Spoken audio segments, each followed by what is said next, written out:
It's a beautiful day in the neighborhood, a beautiful day for a neighbor. Would you be mine? Could you be mine? Won't you be my neighbor? Chicka chicka boom boom. It's the Leo Be the Lion show.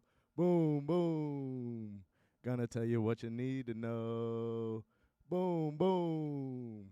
Now here comes your boy Leo. Hey everybody, it's your boy Leo Be the Lion coming to you live from Respectable Street here on Subculture Radio at subcultureradio.com from Respectable Street on Clematis in beautiful West Palm Beach, Florida. And yes, I do come to you live and recorded live every Monday from 6 to 7 p.m. here at Respectable Street. And it's a pleasure to bring you sports and business with a South Florida flavor. I talk about local issues a lot and the sports scene with special attention to the South Florida teams as well as my favorite teams. For instance, the Orlando Magic. They're not necessarily a South Florida team, but hey, the Magic are the greatest NBA team in my book. So, without further ado, I just want to say time is flying, ladies and gentlemen. Time is flying. I'm already on episode 26 of the Leo Be the Lion show, and it's March 20th. Oh, excuse me. We're still tweaking things, but it is March 20th, 2023, and I am just so surprised that it's already near the end of March. We were just thinking about how long January was and how long a full 31 days in January might take, but it's to be already March 20th and be past St. Patrick's Day, already into the first weekend of March Madness, and before we know it, the Masters will come around in April, and you'll have the baseball season starting up in April as well. But without further ado, I did want to get into what I did over the weekend, but we're just going to get into the NCAA tournament because so much happened over the NCAA tournament this weekend, starting Thursday on March 16th. The first round got underway. I don't count the first four or the first in round. Even though some teams came from that round, I really count the round of 64 as the first round. I'm kind of old school in that regard. So let's look at each region individually, and then we'll go to the round of 32, what happened, and then we'll get into the Sweet 16 because the Sweet 16 is now set after this weekend. On Thursday and Friday, the tournament, the NCAA tournament, a.k.a. March Madness, got kicked off, and then Friday was the second part of the round of 64, and then Saturday and Sunday decided who would advance from the round of 32 to the Sweet 16. For those of you that don't know, it goes round of 64, round of 32, Sweet 16, Elite 8, Final 4, and then your national championship. So now let's just go to the South region first. They're on the top left of most people's brackets. You had Alabama moving on, making short work of their team. Then you had Maryland beating West Virginia, and so far I'm 2 for 2 on my picks. Then we had San Diego State versus Charleston. San Diego State took care of business. And then before the first day was out, you had the first upset of the NCAA tournament, and that was Virginia, number 4 seed, losing to the 13th seed Furman. Furman became everyone's Cinderella story as the first team to pull an upset. And we'll get into how Furman fared in the round of 32 shortly. Then we had Creighton play NC State, and Creighton took care of business against NC State. Baylor versus UC Santa Barbara. Baylor took care of business and moved on. Missouri versus Utah State. I missed on this pick as well. I had Utah State. I thought Utah State brought more, and Missouri had kind of, hobbled into the tournament. So, but I was wrong. Missouri basically ran Utah State out of the gym. And then another huge upset. The 15 seed took down the Arizona Wildcats, and Princeton moved on to the round of 32. In the East region, Purdue, with the second time in history a 16 seed has beaten a 1 seed, and Fairleigh Dickinson, or as FDU, beat Purdue in the first round. Purdue was the tallest team in college basketball, and Fairleigh Dickinson was the shortest team by average size in college basketball. And that just shows it was a real David versus Goliath matchup, and that shows that just because you're shorter doesn't mean that if you have your heart and you play your hardest, that's what matters in the end, because they ended up coming out as the victors because they outplayed and out-hustled Purdue. I was wrong about that. I thought Purdue was going to beat them and that Purdue would face FAU in the round of 32, and I was wrong about that, and everyone's bracket was wrong about Fairleigh Dickinson. After Fairleigh Dickinson won that game, no perfect brackets existed in the NCAA tournament. No perfect brackets were left. Then we had Memphis playing FAU. FAU Owls, the local team. I'm getting behind. That's where I went to grad school. Let's go Owls. Now, a little spoiler alert, if you haven't been watching, the Owls are now in the Sweet 16, but I'll get to that. They took on a tough Memphis Tigers team that had a 6-foot guard with the last name of Davis. I forget his first name, but he was destroying the Owls and having Memphis in the lead. He tweaked his ankle in the second half, late in the second half, and he was unable to really be his dynamic self, and it allowed FAU to stay in the game and have a chance in the game.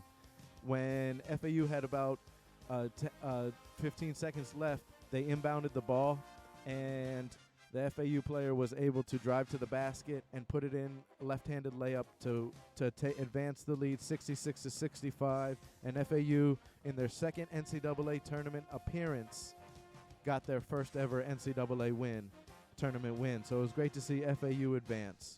Duke took on Oral Roberts, and Oral Roberts lost to Duke. Duke moved on. Tennessee versus Louisiana, the Vols moved on. Kentucky versus Providence, the Wildcats took care of business against the Friars. Kansas State versus Montana State, Kansas State Wildcats took care of Montana State. And this set up a Wildcat versus Wildcat, Kentucky Wildcats versus Kansas State Wildcats round of 32 matchup, which was pretty funny if you think about it. Like, which Wildcat, are the Wildcats winning? And then you just say yes, and you don't know who it is. So I got a kick out of that. Then we had number 7 Michigan State playing USC. Michigan State won. And so far, besides Fairleigh Dickinson, in the East region, I had all my predictions right. So Marquette beat Vermont, and that rounded out the East region. And the only one I missed advancing was Fairleigh Dickinson instead of Purdue. Now we'll go to the other side of the bracket in the Midwest bracket, and you had Houston beating Northern Kentucky. I think they played the other team, but like I said, I don't count that first 4, so we'll just go with that. Houston advanced. Auburn moved on against Iowa. Miami beat Drake. Yes, there is a school. Sorry for the Drake alumni. I did not know there was a school named Drake. No, it's not the rapper, but yes, there is a school named Drake, and Miami beat them. So the Hurricanes advanced. Indiana advanced against Kent State. Iowa State lost to Pittsburgh. That was the first matchup I got wrong in that one. Iowa State Pittsburgh, the 11th seed, upset the 6th seed. Xavier beat Kennesaw State and advanced. Texas A&M. Texas A&M, I had them advancing, and they lost to Penn State. Then Texas took care of business against Colgate, and that rounded out the round of 32 for the Midwest region. And then in the West region, Kansas beat Howard. Arkansas beat Illinois, so the 8 seed beat the 9 seed. I got that wrong. I thought it was going to be Illinois advancing. St. Mary's beat VCU. I had VCU advancing in that matchup. UConn beat Iona. UConn Huskies advanced.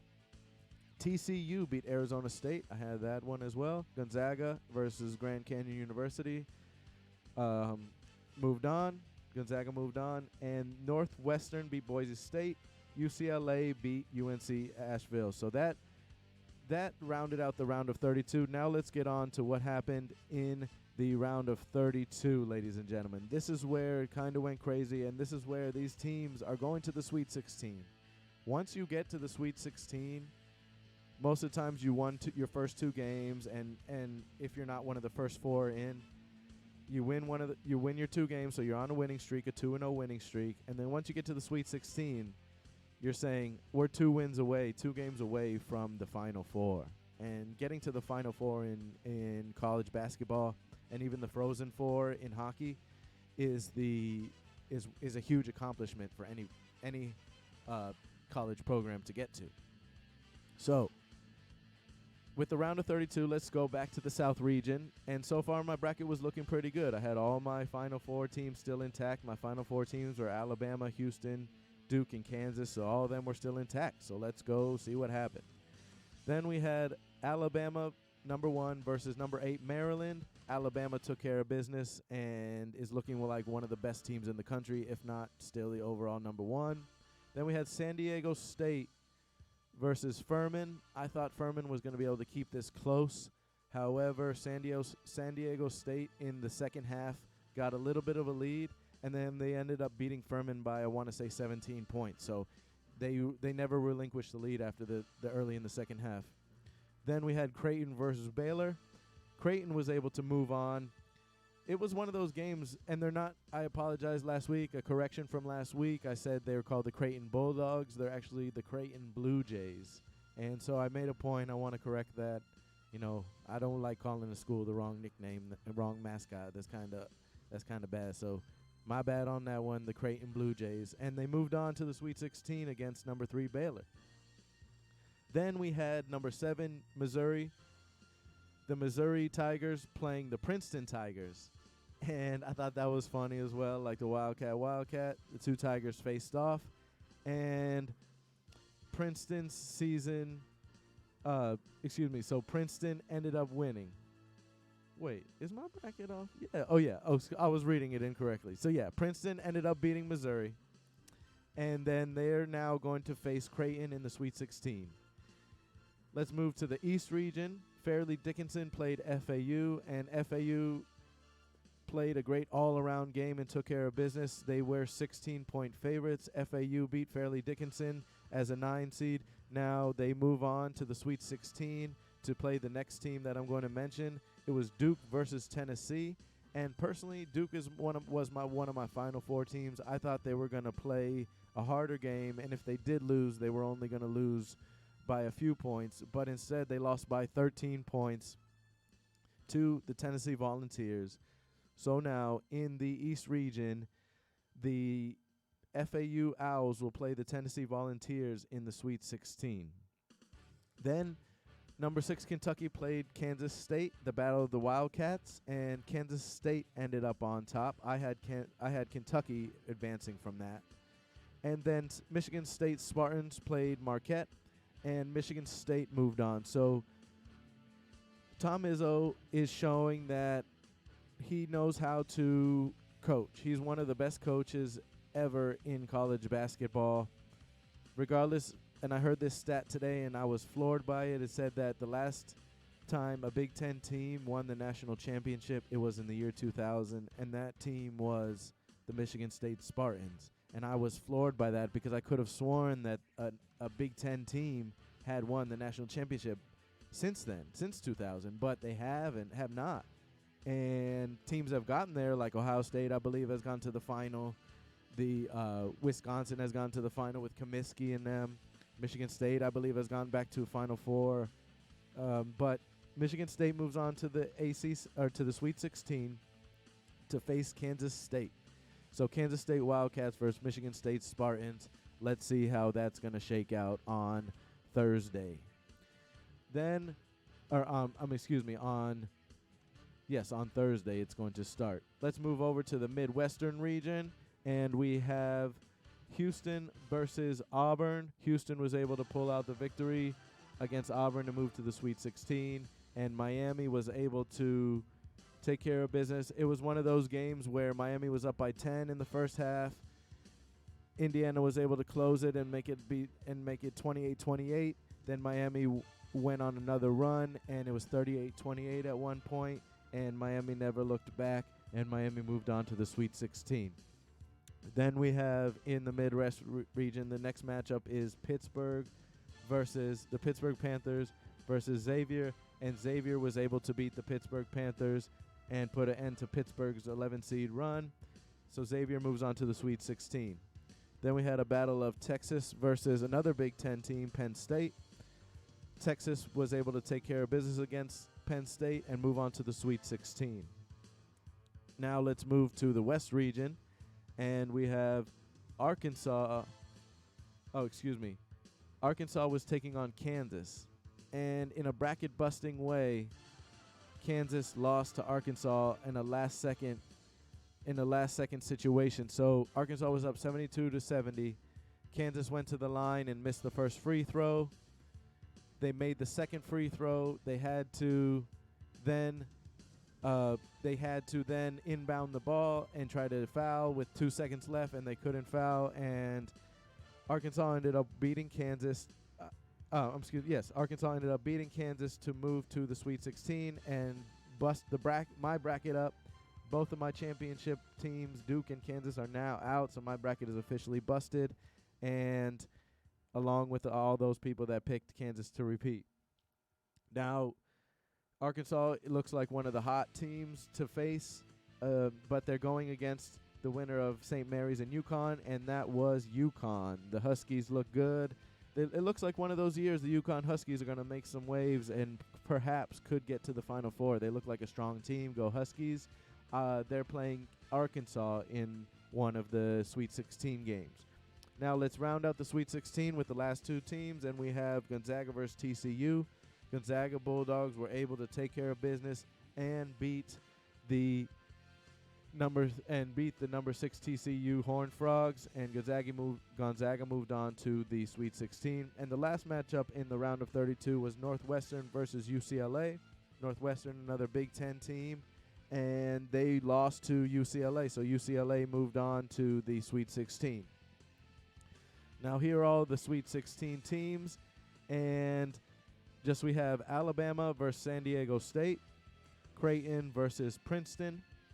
In that top South region, I still have Alabama and Creighton moving on to the Elite Eight.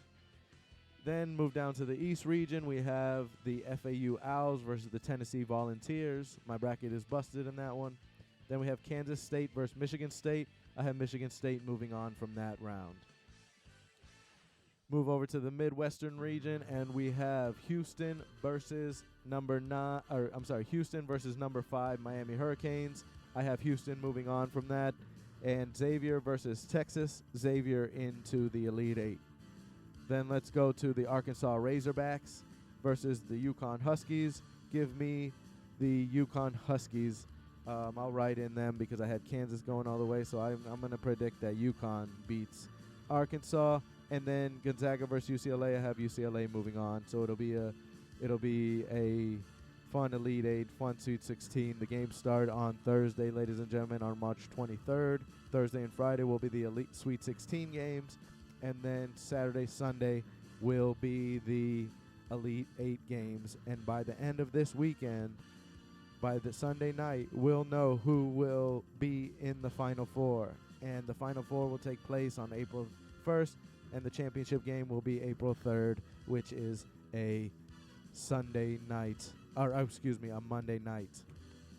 So now after we talked about the Sweet 16 matchups, let's go back to other sports topics in the world, like NFL free agency. You are listening to the Leo B. the Lion Show, broadcasted live via subcultureradio.com and here at Respectable Street. We are on Clematis in beautiful West Palm Beach, Florida. This is the Leo B. the Lion Show, and you can follow me or subscribe and share my videos from YouTube at Leo B. the Lion Show and on IG at Leo B. the Lion Show as well. And also on Sunday I had locks for the first time. I never had locks before, and the person that I was with was wondering if there was a difference between smoked salmon and lox. And, I was like, I'm going to make a point to mention this because maybe not a lot of people know. But they're the same thing. They're both salmon. but lox have been cured in salt. And I found out that, like, back in the day when they were transporting things and before they had frozen, before you could chill things and keep the fish fresh like that, they would put it in salt, and it would cure the salmon so that it wouldn't go bad, and they called that lox. Well, and smoked salmon has just been smoked. So, I'm just trying to help everybody, make you smarter out there in the world. Maybe you learned something. Maybe you knew all the time that lox is salmon, but I just had to mention that lox is salmon, but it's been cured in salt. And so when you see smoked salmon at the deli and you see lox, that's how you know the difference. That's how you know you'll get different flavor profiles, and you'll know, okay, which one you want to go to. And this past weekend was the first time that I ever had lox before, so I definitely noticed the difference. It definitely was pretty good, but I just thought I would mention that lox is salmon, but salmon sometimes is not lox. Just kidding. And also, for any UCF alumni, I went to UCF, and I'm a big UCF fan, and I'll be following somebody, and I'll see their UCF license plate and say to myself, oh, man, I wish there was a way that I could denote to them that I am also a UCF alumni besides me having. And I know probably people are like, what the hell is this guy doing behind me in line, or I'm trying to get their attention to say, oh, yeah, I went to UCF. So now if you see me out in the streets, it's Leo B over here you're talking to. So if you see me, say, hey, Leo B, you went to UCF, right? Hit me with the UCF. And then, I'll know you're an alumni, and we get that bond going. Or the fight song, they do this part where they have the wave. If I do that out of my sunroof, I'm not waving you down. I just know that you went to UCF, so I hope that you know UCF or the wave, and we can really get it going and and chop it up, or just say hi. I just like to just greet all my fellow alumni. UCF, go Knights. We didn't make it to the NCAA tournament this year, but there's always next year. Johnny Dawkins has us going in the right direction, and I like that. So UCF Knights, charge on, baby. Now, after talking about that, let's move on to NFL free agency and give you a trade talks update.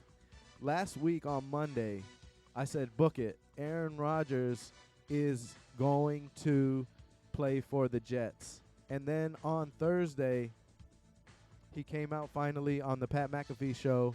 I think it was Tuesday after the show. He came out on the Pat McAfee show and said, yeah, he was 90% about to retire. But then he said, I think it'll be great to play for the New York Jets. And so Aaron Rodgers is going to be a New York Jet, or for all intents and purposes, he is going to be a New York Jet. But they haven't worked out a deal yet. The rumor is that the Packers want multiple first-round picks, but there is a stalemate because the Jets don't want to give up multiple first-round picks because they might only get Aaron Rodgers for 17 games. Now, if you were the Jets, if you were that franchise that has only won one Super Bowl in their existence since 1969 was the Super Bowl, and, I can't hate, but the Dolphins have 2 and the Jets have 1. But if the Jets want to try to win a Super Bowl, they need Aaron Rodgers right now. But to only get him for that 1 year to be a flash in the pan, that might be tough to give up multiple first-round picks for, especially since the Jets weren't that bad last year, and they were 1 game out of the playoffs last year, 2 games out of the playoffs. So the Jets are close. They have a good defense, and let's see if they do add Aaron Rodgers, but he's still not a Jet. Usually they say back in the day that once you're a Jet for life. But he's not a Jet yet, ladies and gentlemen. So Aaron Rodgers, I'm still booking it. I already wrote it down. So for me, it's official. He's going to be a Jet. I'm ready as a Dolphins fan to say, all right, we got to play Aaron Rodgers twice this year. Be ready, Dolphin fan. Be ready. But it's not yet. It's not ready yet. Then my next free agent / trade talk thing is that if the Ravens are not going to sign, if they're just going to give them Lamar Jackson the franchise tag, they need to give it to him. And Lamar Jackson needs to understand that, yeah, he's going to get paid with the top 5 in his position. So he will get paid a 1-year deal, fully guaranteed for like $37 million. But he needs to understand that this year he's basically is a contract year. He's playing for his big deal, and he's playing for that next team to see. And I know I know Lamar Jackson can do it. Boynton Beach's own Lamar Jackson. He comes back. He supports the community. The other day on Facebook, on Sunday at Facebook, I saw my friend's son was out competing for high school football, and Lamar Jackson showed up. And so Lamar Jackson was there, and his son got to take a picture with Lamar Jackson. So how cool is that? That Lamar Jackson, a professional, former MVP quarterback, comes back and gives back to the community. I really appreciate that, and they need to pay Lamar Jackson, because just because they're afraid that he's going to get hurt, every player on every quarterback has the same chance of getting hurt on every play. And I would say that Lamar Jackson doesn't get hit that much because he is shifty. And so they need to pay Lamar Jackson. If it's not the Ravens, somebody else needs to pay him. Personally, if the Dolphins didn't have Tua, I would have said we need to give up anything we can to bring Lamar Jackson to Miami, to the Dolphins. But since we have Tua, the Dolphins have officially picked up Tua's fifth-year option at $23.5 million. And so that's basically a discount for a quarterback these days. So we have Tua. We're going to let him run out his contract, see what we're going to do, and see if he is the guy going forward. We're going to give Tua that full opportunity to prove that he's the man, especially with all the Dolphins moves that we've made. Now, since last Monday, the Dolphins have been busy. Some would say the busiest franchise in the free agent market. If you don't know, you better ask somebody, because I'm about to tell you that the Dolphins got a lot of players and I think a lot of contributors to next year. We have the first signing that happened since last Monday, since last show, basically. Last Leo Be the Lion show last Monday, 6 to 7, every Monday from Respectable Street here on Clematis, live in downtown West Palm Beach. It's a beautiful day in the neighborhood. Won't you be my neighbor? So the first guy that the Dolphins signed was Eric Saubert from Denver. He's a tight end. He's a good blocking tight end. He's from the Broncos, and he comes over because he fits the scheme better. He's Pro Football Focus's fourth-ranked blocking tight end in the NFL, and we really need, in Mike McDaniel's system, a tight end that doesn't really need a big workload, doesn't need a lot of receptions, and can block, because there's a lot of times where we'll keep the tight end to block and set up a play action, set up a RPO, and we need the tight end to be able to block in addition to our O lineman. So we got Eric Saubert. It makes me want to say Saba. So we got Eric Saubert, and then we moved on to and picked up from the Tennessee Titans one David Long Jr. He is one of the better coverage linebackers in the NFL. He can cover the tight ends and is quick enough to cover the safety, but yet he is a good run stopper as well. So we got the tight end, or the inside linebacker in David Long Jr. From the Titans. We signed him as a free agent. Then in the first of line moves, we got Dan Feeney.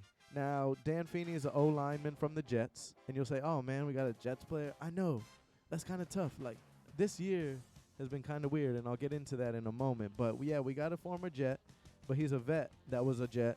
So the 5-year NFL veteran. He played 3 years with the Chargers, 2 years with the Jets, and he started 70% of his games. So he started 66 out of 90 games, basically, in the NFL, and that's pretty good as a guard, center.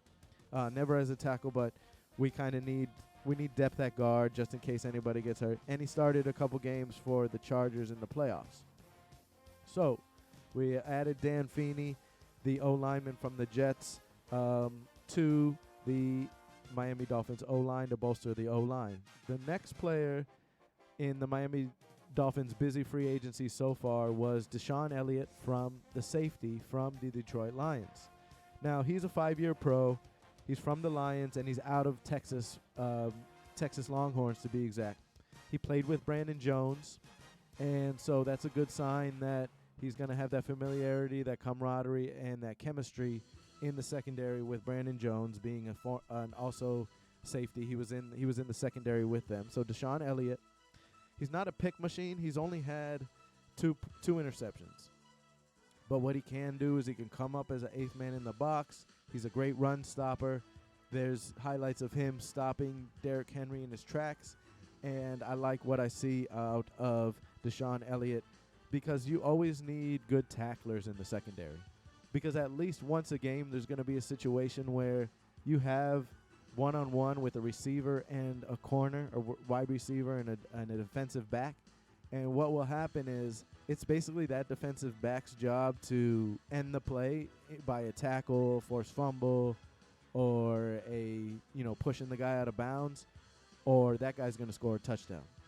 Literally every game in the NFL, there's a couple plays at least where there's somebody in no man's land in the secondary with just another guy on them, and they get the ball, and you have to either tackle him or that guy scoring a touchdown. So it's good to have a sure tackling safety come onto the team and bolster the tackling for the Dolphins defense, which is already a pretty good tackling squad.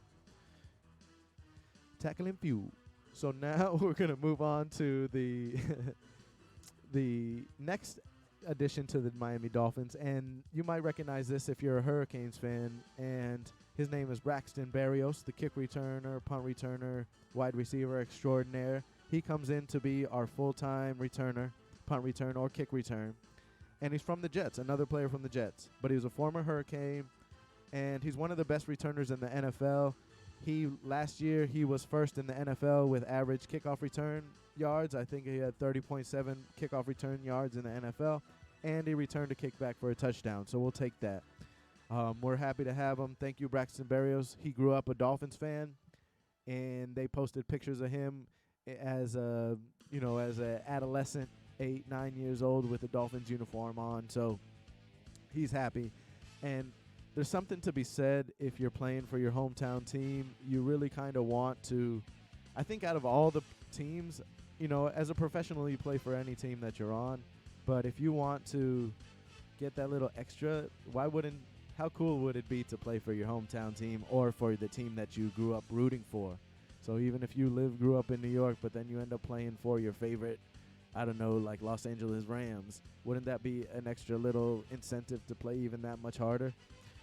And if you disagree with me, you let me know. You can comment on my YouTube channel at Leo B. The Lion Show, or on IG at Leo B. The Lion Show. That's Leo B. The Lion Show.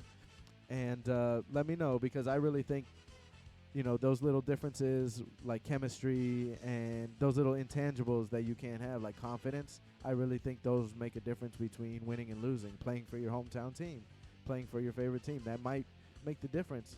Well, you saw with Pat Beverly, he loves playing in Chicago, and he has Chicago on a little bit of a hot streak right now. Albeit it's Levine really doing the majority of the work, but Pat Beverly loves playing for his team Chicago, so he's going to go out there and, guard his assignment and understand his assignment a little bit better and play a little bit harder to help the Chicago Bulls take home the victory on every night. The next player that the Dolphins picked up was a little bit of a swap. We picked up the Pro Bowl punter Jake Bailey from the New England Patriots and let Thomas Morstead go in, and now Thomas Morstead is a Jet. So that's another player going from Dolphins to Jets, or Jets to Dolphins. Kind of interesting like that. The next player is Malik Reed, an outside linebacker who played with Bradley Chubb from Denver. He played with Bradley Chubb while they both played for Vic Fangio, and Vic Fangio is the new defensive coordinator for the Miami Dolphins. I'm so excited. We have a pro defensive coordinator and a great defensive coordinator now, and we have a great guy calling the offense in Mike McDaniel. So I really like to think that the Dolphins are headed in the right direction. A couple re-signings. The Dolphins re-signed Nick Needham, Duke Riley, John Lovett, and River Craycraft. Needham was a key slot corner, and I'm happy he's back. And also, Duke Riley was a good outside linebacker that we could rely on to make plays sometimes, and is improving in his coverage skills. River Craycraft, underrated receiver who showed out in preseason, and I think he's going to have a bigger role in the offense this year, as big as you can, because it's still going to go through Jalen Waddle and Tyreek Hill.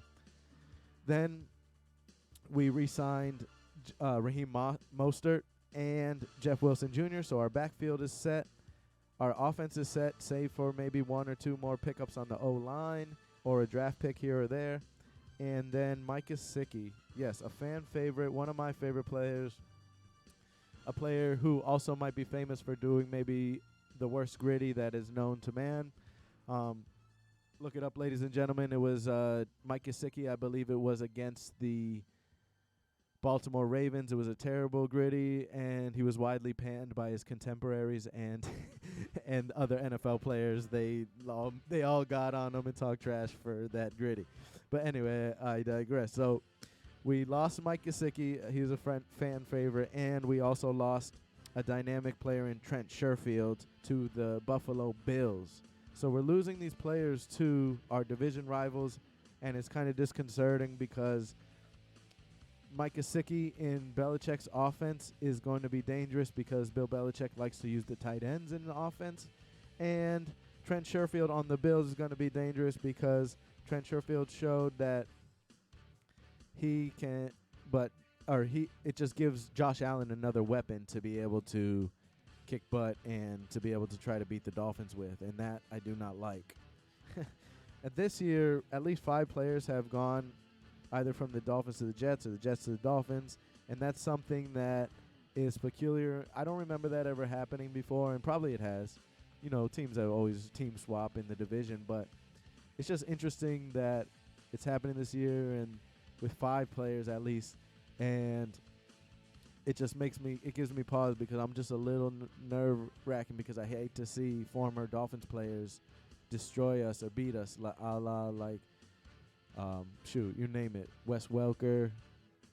Teams seem to go to the Patriots a lot of times and beat the Dolphins, or players do, and beat the Dolphins. So I hope that doesn't happen this year with any of the players that we let go and were picked up by our divisional rivals. A couple other moves that I thought was interesting is that when the Dolphins still are looking, they re-signed a couple of more of their Kendrick Lamb O-linemen, and I really think that the team is gearing up for the draft. We'll see how the Dolphins do in the draft. I kind of trust Chris Greer more in free agent signings and not really drafting O-linemen, but we shall see. It would be kind of good to get maybe like another veteran on the O-line that has played before, is maybe almost an older veteran, like maybe like how we did a few years back where we signed Brandon Albert, and he was able to anchor the O-line for a little bit as a 34, 35-year-old player. So maybe that could happen with the Dolphins. We shall see. As we move on, we're going on to now the World Baseball Classic. This is the World Baseball Classic update. We are now into the playoffs of the World Baseball Classic. It moved pretty quickly, ladies and gentlemen, since starting in the mid-March and or a couple weeks ago. And USA beat Cuba last night in the semifinals to advance to the World Baseball Classic final. They beat them 14-2.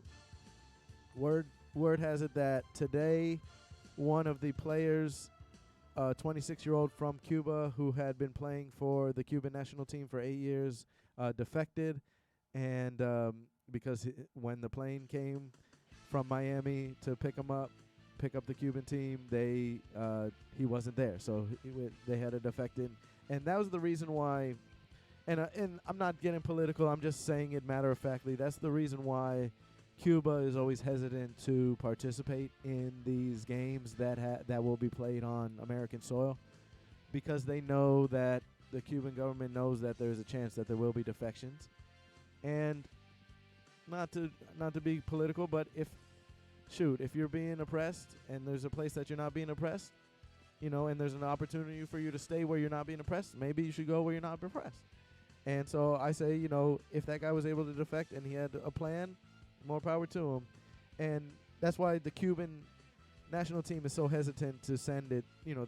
Cuba is so hesitant to send the national team, where the MLB has gone so far where MLB players have actually formed a former Cuban nationals team to play in these events, but it hasn't been sanctioned yet. So we'll see if going forward in future World Baseball Classics, if there'll be more defections from Cuba or if it will be comprised of former Cuban nationals that came to the United States. We shall see. That's something interesting to see in the next 3 years, if before the next World Baseball Classic, if that happens. The way that USA got to the semifinals and got to the finals is before beating Cuba, they beat Venezuela 9-7 in the quarterfinals, and Trey Turner for the U.S. national team is the third player to have at least 10 RBIs for his team in World Baseball Classic history. The World Baseball Classic started, I believe, in 2007, and then it had a hiatus and then picked back up in 2016. So we'll see. I think 10 RBIs. Randy Arozarena right now has 9 RBIs, and he's playing tonight. The other semifinal tonight is Mexico versus Japan in Miami in Lone Depot Park at 7 p.m. This one, I thought that Mexico might have the edge, but don't sell the Japanese national team short. It's a good pitching matchup. The matchup is Mexico's pitcher. He's plays for the Angels in the MLB, named Patrick Sandoval. He's 1-0 with a 3.0 ERA with 2 Ks in the World Baseball Classic games, whereas Japan has the clear edge in pitching. Righty Roki Sasaki has a 1-0 record with a 0.0 ERA, so he hasn't allowed any earned runs, and 8 strikeouts. He doesn't play in the MLB, so that could lend itself to Japan's advantage. A lot of times when you have pitchers that haven't been seen before, haven't made its way through the lineup, those pitchers have the advantage. And then when the pitchers have gone through the lineup a couple times, maybe it's the 5th or 6th inning, you can start to hit that pitcher. You can start to get after that pitcher as the advantage goes to the offense now, to the batters, because they've seen what the pitcher can do, what the pitcher has in his arsenal and his repertoire, and what kind of stuff he has. So it will be Roki Sasaki for Japan versus the lefty Patrick Sandoval tonight. Mexico versus Japan in the other semifinal to see who will play the USA in the World Baseball Classic Championship. Japan has the edge in pitching, like I mentioned, but he's not in the majors, but the teams haven't faced each other yet. So, like I said, it's the unknown factor. A lot of times pitching gets the early advantage in the unknown factor. Also, the Mr. Dual Threat, Mr. 5-tool, Mr. Possible Perennial MVP candidate Shohei Ohtani is playing for Japan, for his home team Japan. And Shohei Ohtani right now is taking the MLB by storm. Every 5th day he pitches. Other than that, he can play outfield. He's got an arm. He can steal bases. He can hit for average. He can hit for power. Yeah, and he plays defense. So he's a 5-tool player, and he's a great pitcher with electric stuff. So give me Japan in the edge, Japan versus Mexico. Yeah, Mexico has players like Randy Arozarena and Jack Meneses, but I really think that Shohei Ohtani and the Japanese national team, Japan, will face USA in the championship. We'll find out. Japan plays Mexico tonight. USA is looking to repeat as champs and get their 3rd overall World Baseball Classic. They'll be repeating as champs as 2-time defending champs. Oh, I switched that. USA is looking to repeat as champs and get their 2nd overall World Baseball Classic championship, whereas Japan is looking to get their 3rd overall World Baseball Classic, but they haven't won since 10 years ago. So Japan won the first 2 World Baseball Classics, and since then they've been close, but it's been no cigar for Japan. So let's see if Japan can get back to the final, or if it will be Mexico versus USA in the World Baseball Classic. Now, let's get into, I'm bringing it back, the 5 set of picks. I've got a fresh set of 5 picks, hashtag 5 pack of picks. I'm bringing it back.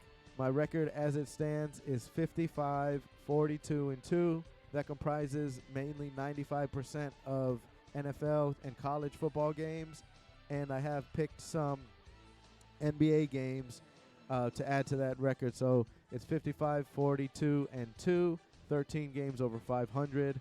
And let's get into the 5-pack of picks. The first pick, and these games are all going to take place on March 22nd. Happy birthday to my Uncle Javier on March 22nd. Shout out to the 22 connection. Yo, first game on the docket is the Warriors at the Mavericks at 7:30 p.m. I like the Mavericks in this situation because of two people, Luka Doncic, number 77, and Kyrie Irving, I believe, number 2. Don't quote me on that. I forgot Kyrie's number, dog. I feel like a bad sports fan. If you think I'm a bad sports fan, comment on my video and let me know. Let me hear it, or let me know Kyrie's number. I think it's 7, actually, but who knows? Like I said, I forgot. But I know Luka 77 because that's a weird basketball number. So I give Luka and Kyrie the edge in this matchup, although the Warriors have Klay Thompson, Steph Curry, and Draymond Green, and up-and-coming players like Jordan Poole. The Warriors are playing the two-face game, and I'll explain what that means. The Warriors at home look like world beaters. They look like the defending champs. The Warriors at home are 29-7 on the season. However, on the road, the Warriors look like the Charlotte Bobcats of old at this point. The Warriors are 7-29 on the road and just can't seem to figure out how to win on the road. And it's peculiar because it's rare that you see a defending champ, one, have such weird splits at home and on the road, and then also a veteran team as they are having such splits as home on the road, because usually the team that is a veteran team, you're more consistent from home or away. So you want to be able to, figure that out. But the Warriors are just an enigma when it comes to playing at home versus on the road. So give me the Mavericks to win on Wednesday at 7:30. Warriors at Mavericks. I'll take the Mavericks. The next pick in my hashtag 5-pack of picks is the Nuggets at Nuggets at Wizards. The Wizards are having a bad year rebuilding, and they basically don't have anybody on their team. I think Bradley Beal's still on their team. That's the only really star that they have. And the Nuggets are the class in the West with the MVP candidate and almost sure MVP candidate in Nikola Jokic, the Joker. I don't think he should be MVP because he doesn't play defense, but that's just me. He has about 1,000 triple-doubles already in his career. Like, he's just, and I'm exaggerating when I say 1,000, but he's got a ton of triple-doubles as a center, and he's averaging a triple-double as a center, which is a trip. So, give me the Nuggets to win on the road against the Washington Wizards. Then the next game is the Suns at the Lakers at 10 p.m. I like the Lakers in this one because the Lakers are still trying to solidify themselves and get into the play-in tournament and be in the play-in tournament. And the Suns are without KD and his ankle. KD hurt his ankle in warm-ups. He rolled his ankle and really destroyed it. So he basically is taking 3 weeks to rest it, and then they're going to give him another MRI to see if everything's okay. The Lakers are going to upset the better Suns team because they're going to be at home in the Crypto Arena, or formerly the Staples Center. The next in my hashtag 5-pack of picks is the Hawks versus the Timbies at 8 p.m. Timberwolves are the better team because they have Anthony Edwards, Karl Anthony Towns in them. And although that the Hawks have Trae Young and Dejounte Murray, give me the Timberwolves. The Hawks are on the road, and they've been hovering around 500 all year, and I think the Timbies can get it done at home. Then we have the 5th pick in my hashtag 5-pack of picks, the Suns at the Bucks. Give me the Bucks. I think Giannis should be considered to be a candidate for the MVP. His team is number 1 in the East, and he plays defense as well as offense, and he's an all-around player. Yeah, he might not get the amount of assists, but the offense runs through him. So, and the defense, he's a defensive anchor on that team. So, Bucks win easy at home. Now, with about 10 to 11 games left in the NBA season, I just want to give you a quick rundown of the standings. In the Eastern Conference, it's the Bucks with a 51-20 record. Then we have the Sixers, the Celtics, the Cavaliers, the Knicks, the Nets, 1 through 6. And then the play-in tournament, 7 through 10, is the Heat, the Hawks, the Raptors, and the Bulls. And so I like this. I like the Bucks to get to the championship out of the East. They are the class of the East. In the Western Conference, ever since Ja has spoken up and said we're fine in the West, the Grizzlies have not been fine in the West. They've been unfine in the West, if you will. So the first team is the Nuggets, followed by the Kings. That's right. I didn't mispronounce that, ladies and gentlemen. The Sacramento Kings are number 2 in the West with a 43-27 record. And the last time they won over 40 games was 20 years ago. So the Kings. Then we have the Grizzlies, Suns, Clippers, Mavs, 1 through 6, and then 7 through 10 for the play-in tournament are the Warriors, the Thunder, the Timbies, and the Lakers. The Lakers obviously want to move to the 7th seed or to the get into the top 6 seeds. So I will get into just really give you a quick rundown because we just have a couple more minutes on the show, and I'll cover it more next week. But we have, over this past week on the stock market, we've had a few bank failures. And that's really sent shockwaves through the financial markets and really made other banks take notice and really almost try to shock the financial system. Now, so far, it's been a few domestic regional banks, and then the big one in Europe is Credit Suisse that has failed. Well, that's going to affect the market now, and it's not only now inflation affecting the market, it is the possibility of these bank failures continuing in the liquidity market. And basically what happens is when too many people need their money, or the bank doesn't keep enough reserves on hand, and they have to give out the money and give out their reserves, and they're without reserves, and they can't borrow money, and it starts a vicious cycle, and there's a run on the bank, and it causes the bank to not be able to pay their creditors. Real quick on something to look out for in the Wall Street, on Wall Street this week. On Tuesday is existing home sales. They could be bottoming out. I think it's still going to go a little lower. January was the 12th straight month of home sale decreases. Wednesday, all eyes will be on the Fed as they make a decision on interest rates. I think we're in for another interest rate hike, but not a huge one, maybe about 25 to 50 basis points like standard what they've been doing, but it might be their last one. I think the Fed will take a stronger approach to raising interest rates, but now with these bank failures, they won't want to raise interest rates too quickly because that also affects the bank's balance sheet. Thursday is new home sales. I expected 650,000, but I expect it to be higher because the homes to be counted in new home sales, they only have to enter into a contract and put the deposit money down for it to be counted. And it really shows how much money is in the world. Like, my girlfriend and I went to Miami over the weekend, and I was just surprised how insane it is that there's 55 and up communities out like in the middle of nowhere where the houses are going for like $1.2 million. And it's like, damn, I didn't know that, one, that senior citizens want to upgrade after they have an empty nest. And two, I didn't know that many people in the world had that much money that they could sell out all these homes and charge $1.2 million for homes that, shouldn't be that much.